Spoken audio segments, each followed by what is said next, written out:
Okay, what I'm going to do here is a little instructional video on how to fill the Hatsan Blitz from a scuba bottle. Much easier than using a hand pump and pumping it yourself.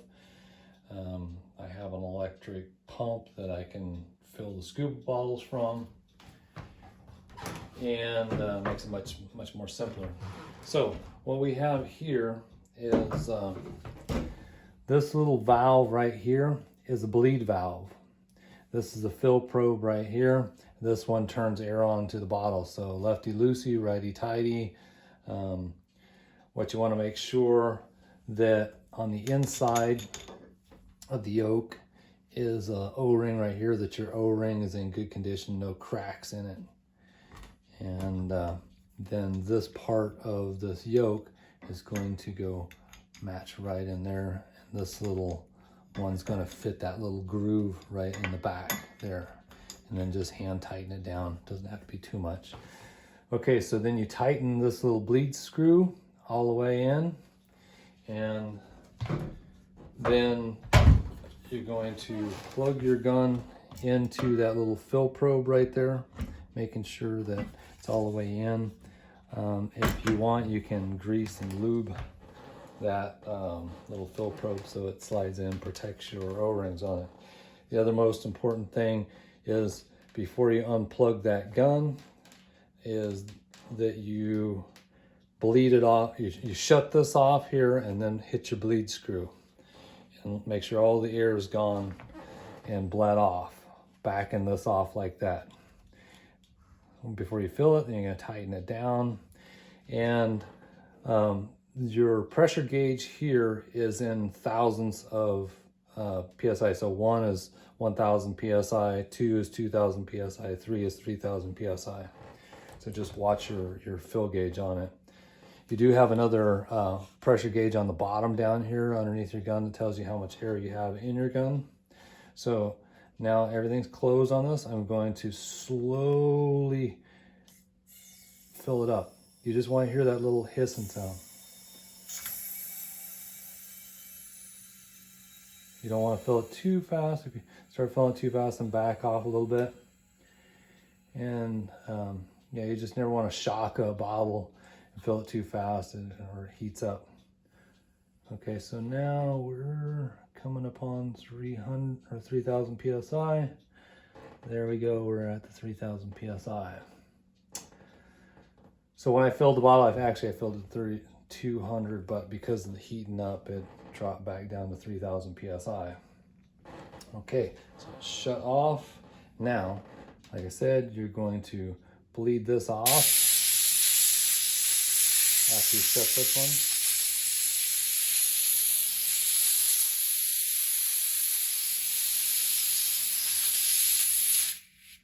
That's kind of strange. Should be.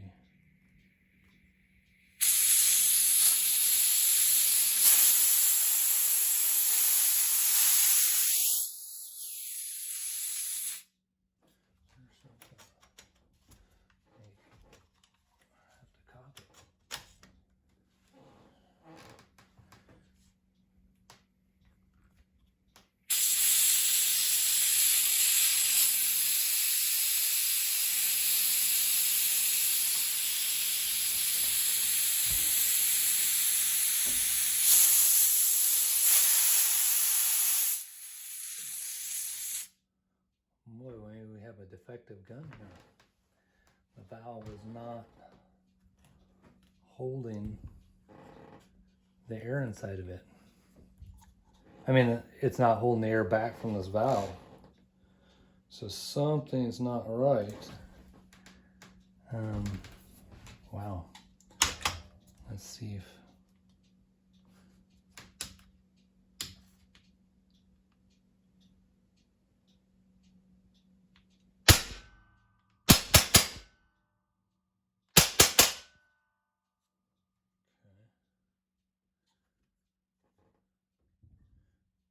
Just cycling that will make a difference.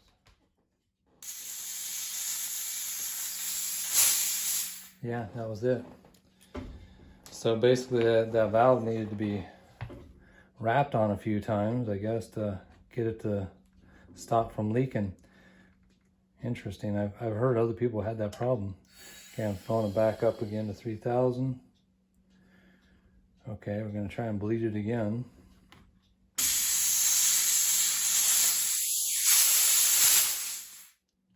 Okay, there we go. All right, so all the air is off of it. I can unplug the gun now and then close my valve back up there, and it's ready to fill the next time. And that's it. Yeah, you know, I've heard other people sending their guns back. Boy, that tank's warmed up.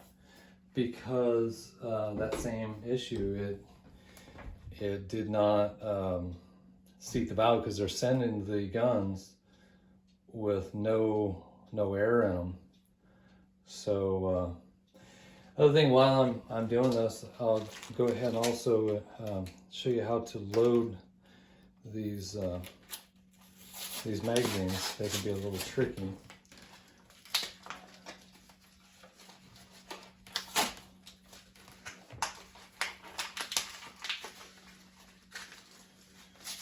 So this is your run-of-the-mill Crosman Premier 22 caliber pellets. They're fairly cheap. You get 500 of them. They're around $11. I've seen them as cheap as $8. And I think it's about 14 something grains, 14.3 grains for them. So on the gun right here is a little tool here. You can do it with your fingers if you want. You use this tool, just make sure when you put it back in that you lock it back in place so you don't lose it. And on your magazines here, you have a little trap door. This one's brand new, so it's a little stiff. Okay.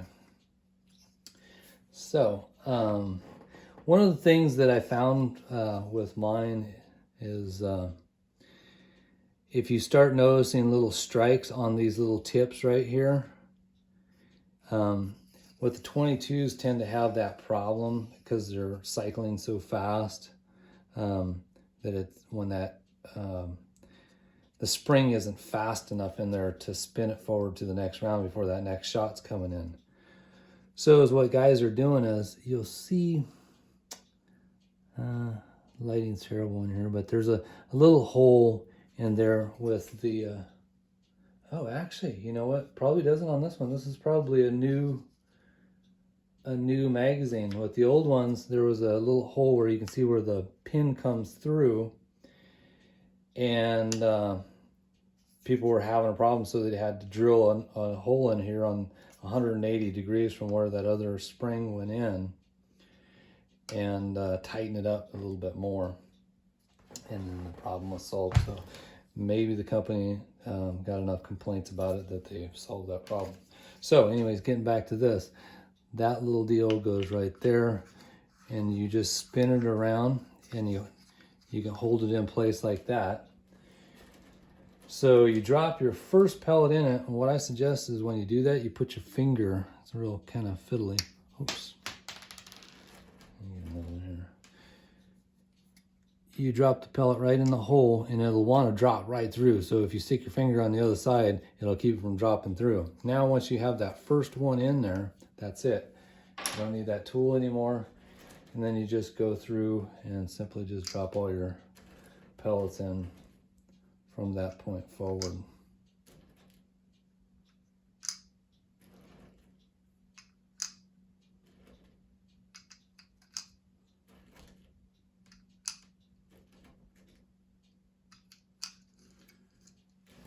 And takes 21 pellets on there. And the nice thing about these little magazines is you can piggyback them together. So you take the other magazine and it fits right in that little groove, so you got two magazines back to back. So you get done with 121 rounds, then you just pull your mag out, flip it around, and now you got your next 21 rounds. And 21 rounds in full auto goes very fast.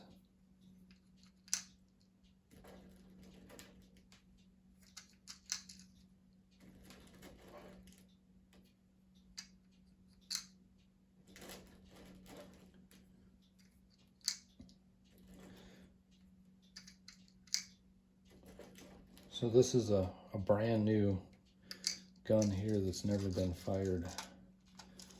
One of my viewers liked it so much, they wanted to order one.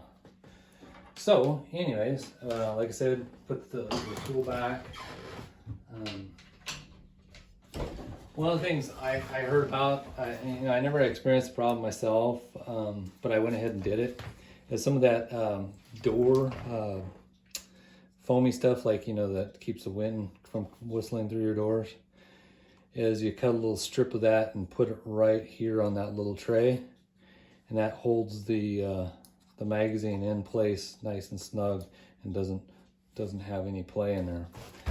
So that was one of the first modifications I did in mine, and never had any problems with it. See, you'll get a little bit of that play right there. So that kind of takes up that extra little slap. To make it functional and ready to go, this is your safety. You switch it back for safety is on back here. You have to be careful when you do switch it back that you don't pull the trigger again. Just be mindful when you're doing that. Just before you take your shot, then you're going to flip it forward, kick it off safety. Now it's ready to fire.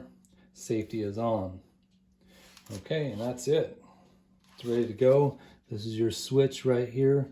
It's in semi right now. Flip it down to full auto. Back to semi. All right, that is it. Thanks for watching. Be sure to like and subscribe. Leave a comment if you have anything you'd like to add to it. Welcome. I'll be sure to read all my comments and get back with you. Appreciate it. Thank you.